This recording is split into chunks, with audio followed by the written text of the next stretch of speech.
Today I'm going to show you how to make skin soft and smooth in Premiere Pro. As a first step, duplicate your video using Hold, Alt, key and drag and drop.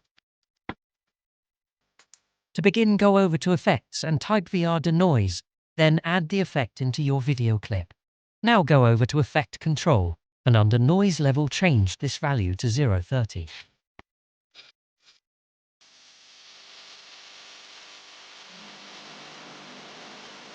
So now we will add a mask to your clip. Go over to Effect Control and click the ellipse button under VR Denoise. Adjust that ellipse to look like this.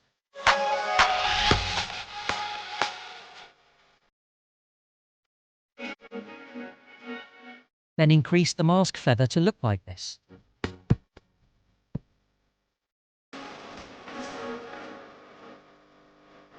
Now we will animate that ellipse with face. So click the mask path toggle icon and move that ellipse with your face. Do like this for your entire video. I fast forwarded this. Thank you for watching. If you enjoy it, subscribe to me and give thumbs up. And also if you have any questions, comment below.